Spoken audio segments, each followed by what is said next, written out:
What is up, Baseball Nation? Today we're going to be reviewing Team Affinity Season 4. So let's go ahead and start it off. At number 30, coming in, we got Brett Saberhagen. Now, Brett Saberhagen is one of the worst pitchers ever in Team Affinity this year. He's only got a four-seam fastball, changeup, curve, and slider. Hits per 9 is pretty decent, but the Ks per 9 is just not there. He's definitely one of the worst pitchers, so he's coming in at 30.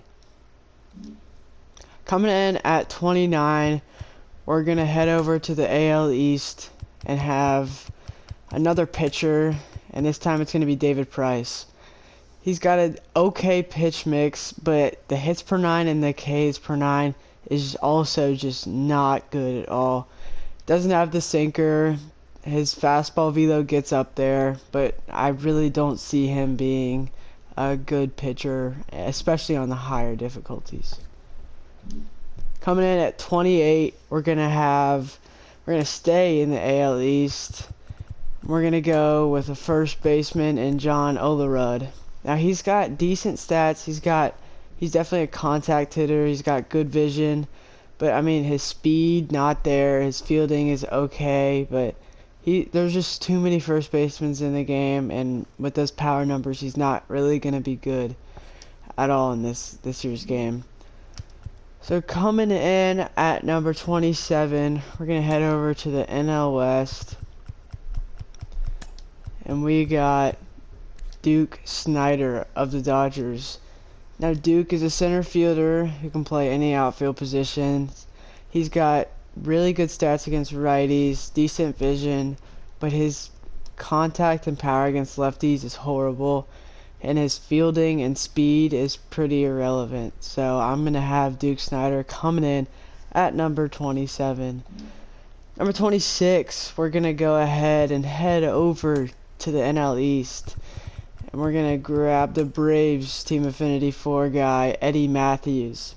Eddie's got decent contact overall, really good against righties. His vision gets up there, but his contact and power against lefties is horrible. Speed not great, defense not great.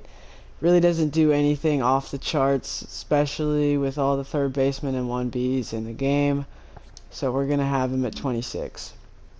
Next up, we're gonna stay in the NL East. We're going to grab a catcher in Gary Carter of the Washington Nationals. His stats are pretty good. He's going to have a big PCI. Power numbers don't jump off the charts to me. Speed numbers don't jump off the charts. His defense is pretty good, but I mean there's people like Adley Rutschman who do better hitting and better fielding. So that's why we're going to have Gary Carter coming in at number 25.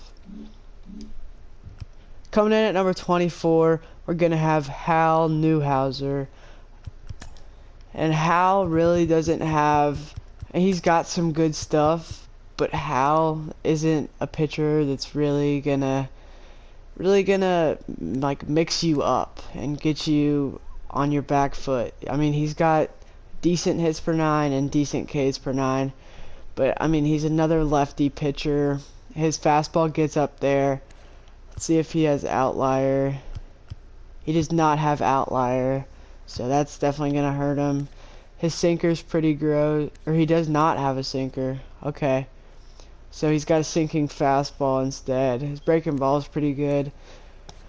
But their PCI is going to be really big against him, so he's coming in at number 24. Coming in at number 23, the Brewers Team Affinity 4 guy, Paul Molitor. Now Paul's stats are really good for contact and vision, but he's just not there. He's irrelevant on the power side. 74 and 79 is not going to get the job done. That defense is really struggling at third base, and the power is just not there. I mean, the speed's pretty decent, but he's not going to be a player that's going to ever play in your lineup. Coming in at number 22, we're going to have Jim Edmonds of the Los Angeles Angels of Anaheim. So Jim Edmonds can play any outfield position, mostly center field. His speed is not there, which hurts as a center fielder. He's a really good righty bench bat. His vision's going to be really small. Lefty, he struggles. His arm is pretty good, but overall, I don't like this Jim Edmonds card. Coming in at number 21, we're going to head over to the NL West and get a Future Stars player in Marco Luciano of the San Francisco Giants. Now, Marco's a really balanced player, but he really doesn't do anything that jumps off the charts to me. Speed's pretty average, defense pretty average, and his contact against the lefty really kind of makes him his spot right here, especially because he's a shortstop.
It's a switch hitting catcher. I mean, there's nothing else much to say. I mean, you superfractor him, and the acceleration and reaction are the lowest fielding stats at 96 and 95. That power, if you superfractor him, is going to be 103 against lefties and 95 against righties. There are no holes in this card. I love me some Adley Rutschman behind the dish. Coming in at number 3, we've got the power man himself. Already picked him up, Frank Thomas. This card literally is stupid good. He is definitely a must start at 1B. The hitting stats, 120 power, 120 contact, 125 power to both sides, and he's got 95 vision to go along with that. The best power hitting card in this game. I mean, he's got great hitting stats. That's why he's coming in the top 3. Now we're down to the top 2, and these top 2 cards are insane. We're going to go ahead and start it off with Honus Wagner. This might be a bold pick and a controversial pick, but Honus Wagner, really, I don't see many holes with him. I really like this Honus Wagner card. Honus has got insane contact, insane vision. The power's okay. The speed is there. The fielding is there. The bunting is there. The clutch is there. This card, across the boards, if you average it out, might be the best card in the game. There is literally no holes.